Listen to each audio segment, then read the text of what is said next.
High, good morning everyone. আজকে আমার birthday, আর সেই জন্য একটু রান্নাবান্নার আয়োজন করব। ভাবলাম ছোট্ট করে একটা ভিডিও ক্লিপ শেয়ার করি। সকালে ঘুম থেকে উঠে 1 কাপ চা আর 1 পিস পাউরুটি দিয়েই নাস্তাটা সেরে ফেললাম। আর আমি নাস্তা করে সঙ্গে সঙ্গে চলে আসছি কিচেনে। একটু হলুদ লবণ মেখে মুরগির মাংসগুলো ভেজে নিচ্ছি রোস্টের জন্য। আর কিছু সবজি ছিলে রাখলাম। আর এখন আমি রান্নায় বসে গিয়েছি। আজকে দুপুরবেলা আমাদের বাসায় গেস্ট আসবে আমার জন্মদিন উপলক্ষে। আর জন্মদিনের জন্য আমি একার হাতেই আজকে রান্নাবান্না করছি বেশ খুশি মনে। আজকে কেন যেন আমার বেশ ভালো লাগছে। তো প্রথমে আমি যে চুলায় মাংসটা বসিয়ে আমি কিন্তু এখন চাল কুমড়ার গাজরটা পাতলা পাতলা করে কেটে নিচ্ছি এবং পাশের যে খালি চুলোটা আছে ওটার মধ্যে কিন্তু সিদ্ধ করতে বসিয়ে দিয়েছি। এদিকে এটা সিদ্ধ হচ্ছে, আমি আবার পেঁপে পাতলা করে কেটে দিচ্ছি, কারণ একার হাতেই আমার কাটা বাছা রান্না সব কিছু করতে হচ্ছে। আমার বাচ্চারা এখনও ঘুমাচ্ছে, তো আমি মাত্র একাই ঘুম থেকে উঠে রান্নায় চলে আসছি। আমার পেঁপে কাটাও শেষ হয়ে গেছে, এবার পেঁপেটাও সিদ্ধ করে নিচ্ছি। চুলাটা যেন বন্ধ না থাকে এজন্যই একটার পর একটা করে যাচ্ছি। চাল ধুয়ে রাখলাম, আর আলুটাও ছিলে পানি দিয়ে রাখছি যাতে রান্নার সময় আমি হাতের মাথায় সব পেয়ে যাই। আর আমি গরু মাংসটা এখন ধুয়ে পানি ঝরাতে দিয়েছি। এটা হচ্ছে হাঁসের মাংস। আমি গতকালকে স্বপ্ন থেকে একটা হাঁস নিয়ে আসছি, আর আমার জন্মদিনে হাঁসের মাংসটা চাই। ইট মিনস আমার খুব ফেভারিট মাংস হাঁসের।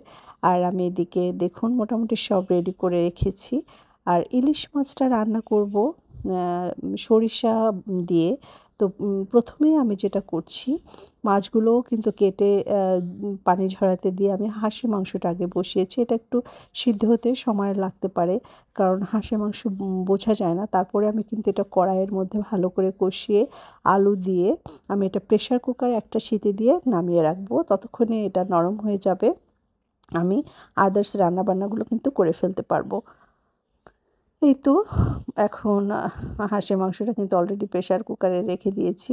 আর আমি এখন 4টা বড় সাইজের পেঁয়াজ ভালো করে ব্লেন্ড করে এটা কিন্তু ভালো করে কষিয়ে নিয়েছি একটু ভাজা ভাজা করে। তারপর ঠান্ডা কড়াইয়ের মধ্যে ঠান্ডা মশলাটা আমি কিন্তু মাছগুলো দিয়ে এবার সব মশলাগুলো অ্যাড করব।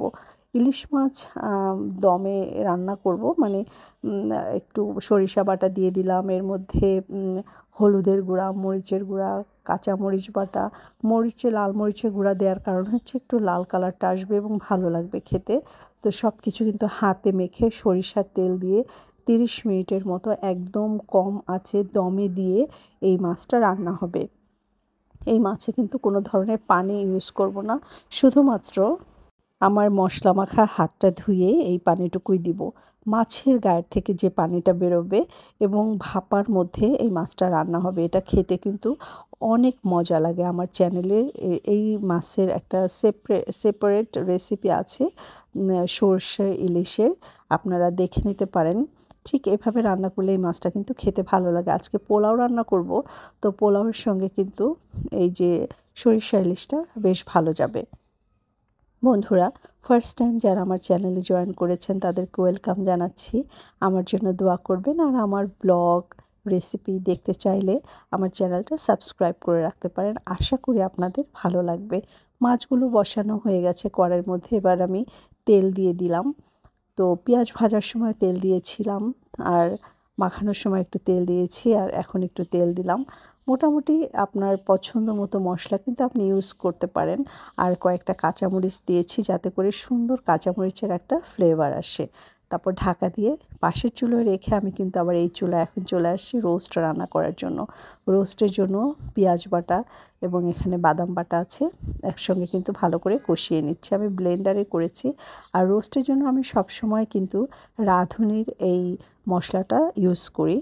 কাবাব, রোস্ট এগুলোর জন্য কিন্তু রাঁধুনি গুঁড়া মশলাটা দিলে আপনি যেভাবে রান্না করেন না কেন স্বাদটা কিন্তু বহুগুণে বেড়ে যায়। আর যারা নতুন রাঁধুনি তারা কিন্তু অবশ্যই রাঁধুনি মশলাটা ইউজ করবেন। এই মশলাটা দিলে আপনার রান্নার প্রশংসাটা সবাই করবে। এটা আমি আগে জানতাম না।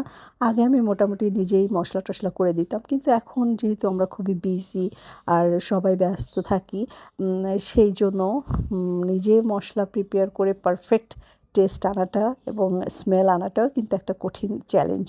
তো আমি যাই হোক মশলাটা খুব সুন্দর করে কষিয়েছি, টক দই দিয়েছি এবং রান্নাটা কিন্তু একটু গরুর দুধ দিয়ে করব। তো মশলার মধ্যে মাংসগুলো কষিয়েছি। বাচ্চাদের জন্য রোস্ট ছাড়া আপনি যদি কোনো আয়োজন করেন তাহলে কিন্তু বাচ্চারা খুশি হবে না, ওদের জন্য রোস্ট লাগবেই। আর মায়ের জন্মদিন বলে কথা, তো বাচ্চারা তো অবশ্যই পোলাও নিয়ে রোস্ট খোঁজাখুঁজি করবে এবং ওদের কথা বিবেচনা করেই কিন্তু রোস্টটা রান্না করা হয়েছে। রোস্টের জন্য আমি কিছু মানে বেরেস্তা করে নিচ্ছি। এখন যেহেতু পোলাও রান্না করব, তো পোলাওয়ের জন্য বেশ পরিমাণে তেল দেওয়া লেগেছে এবং সেই তেলের কিন্তু আমি এখন রোস্ট এবং পোলাওয়ের জন্য এখানে বেরেস্তা করে নিচ্ছি। বিশ্বাস করেন আমার হাতের কাছে কেউ নাই, আমি একা একা এগুলো অ্যারেঞ্জ করছি এবং করছি। একটা জিনিসও আমি গতকালকে করে রাখি নাই, মানে সকাল থেকেই ছেলা কাটা বাছা এবং রান্না এভরিথিং।